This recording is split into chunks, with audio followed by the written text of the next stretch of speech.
ఏమి చేసి ఇంతవరకు వాళ్ళందరూ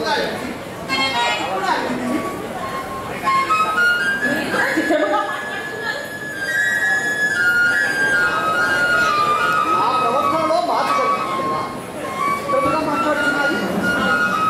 మీ ప్రవర్తనలో మార్పు కలిగింది. ఈ మార్పు ఎందుకు కలిగిందా అని నేను కూడా 3 రోజుల నుంచి అనుకుంటున్నాను స్వామి. ఈ మాటలు నాకు అర్థం కావడం లేదు స్వామి. ప్రతిరోజు ఉదయాన్నే నేను మిమ్ము నిద్రలేపేగా మిమ్ము నిద్రలేపి నేను జాలన గదికి వెళ్ళిన తర్వాత మీరు సైన్య మందిరం నుండి వెళ్ళేవారు. అలా కొంతకాలం నుండి నేనెంత వేగంగా లేచిను పడక మీద మీరు కనిపించడం లేదు.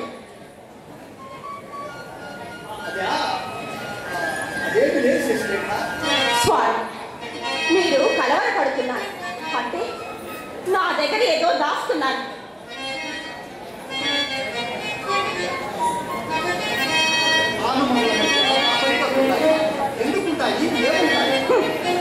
ఏముంటాయో నాకు తెలుసు, ఎందుకుంటాయో మీకు తెలుసు.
నా మనసు నన్ను కలవర పెడుతుంది అంటే మీరు నా దగ్గర ఏదో దాస్తున్నారు. అనుమానం వల్ల నీ అదుపులో కోపం కూడా కనిపిస్తుంది. నా శశిరేఖలో నేను కోపం చూడదు. నాలో కనిపించేది కోపం కాదు స్వామి, ఆవేదన. నాకు మాత్రం మీలో కోపమే కనిపిస్తుంది. నేను మాత్రం భరించగలరా? నీవు అకారణంగా నాపై యుద్ధ వేస్తున్నావు. స్వామి, మీ మీద ఉన్నది నింద కాదు, నిజం. ఇది నిజమని నా ఆత్మ చెబుతుంది. ఆలోచన జ్ఞానం నశించిన ప్రక్షాళన చేసుకో. ఆగండి స్వామి, నాకు సమాధానం కావాలి.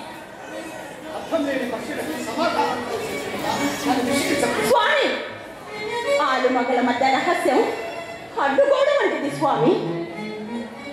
నేను భరించగలనా? శశిరేఖ, ఆడదానికి ఇంత పొందికలం పడికిరా. విసుక, నా స్వామి ముఖంలో విసుక. ప్రజా సమస్యలు పరిష్కరించి వచ్చిన నాడు కూడా నన్ను ప్రేమగా మాట్లాడేవాడే, అలాంటి మీలో విసుక. అడిగికెళ్ళి క్రూర మృగాలను వేటాడి పొడలికతో వచ్చిన నాడు కూడా బలసాకంత విసుగైనను చెందలేదు. అలాంటి మీతో విసుగ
సహించలేదు.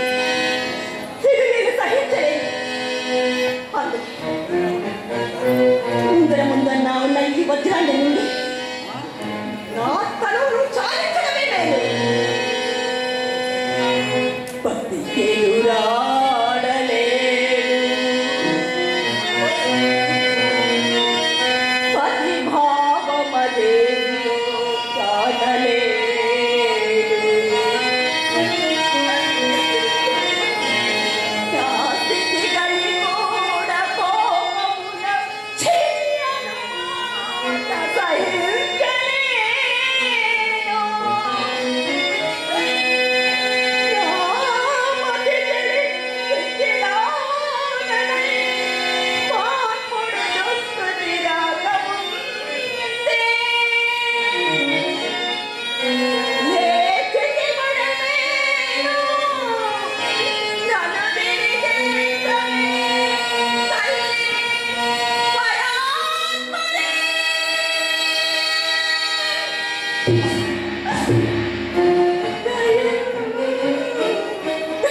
నాకు తెలుసు శక్తి, నీవు అభాయిత్యం చేసుకుంటావని నాకు తెలుసు. నా ప్రాణాన్ని నిలపడానికే వచ్చారా? దేవి, ఎందుకు నాకింత అన్యాయం చేయాలనుకున్నావు? కొన్ని ప్రశ్నలకు సమాధానాలు ఉండవు ప్రభు. నా మాట నా మీదే ప్రయోగించుకున్నావా? ఇది మీరు నేర్పినదే కదా స్వామి, అందుకే మీ మీదే ప్రయోగిస్తున్నారు. అనుకున్నావు కదా, నేను దాచిన ఈ రహస్యం వెనుక పరస్త్రీ ఉందని భావించావు కదా. భావించే ఉంటావు. అందుకే ఆత్మసాక్షిగా ప్రమాణం చేసి చెప్తున్నాను, అన్యకాంత నాకు అమ్మతో సమానం.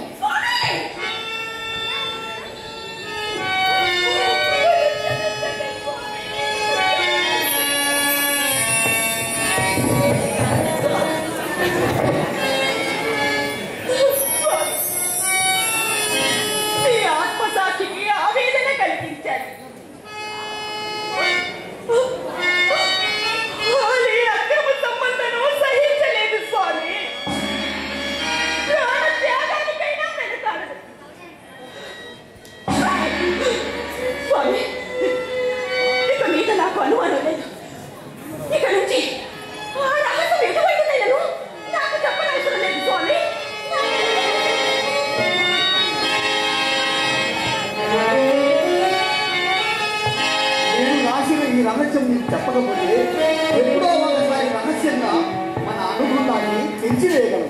అందుకే ఆ రహస్యాన్ని చెప్తాను.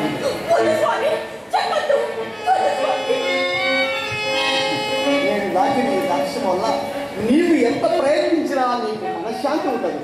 అది మానవ నిజం.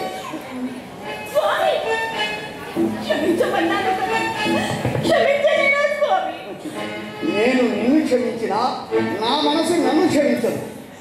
అన్నీ చెప్పి చేశాను, ఒక్కటి మాత్రం చెప్పకుండా చేశాను. కలలో నా శివుడు, కలలో నా శివుడు నా కనులకు వచ్చి కోరిన నా కోరిక తీరజేసే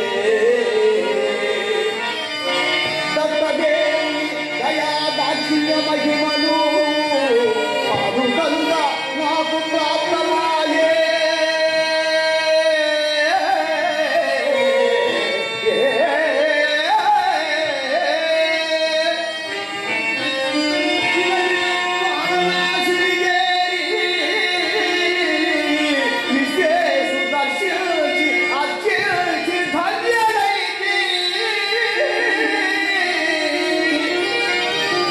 భాస్కరుడికి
కట్టుకున్న భార్యకే కదా క్షమించగలదు.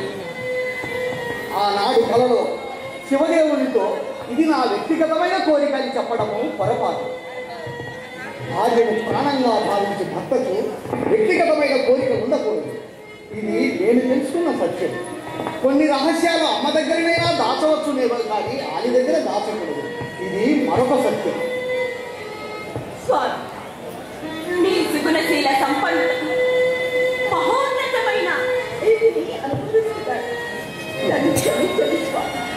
వాసినైనా వరమునైనా ఇక ముందు ధర్మపత్నితో కలిసి పంచుకుంటే ధర్మమను సంకల్పమైనా రేపున మనం ఇరువురము కలిసే కాశీపురానికి బయలుదేరుతున్నాం.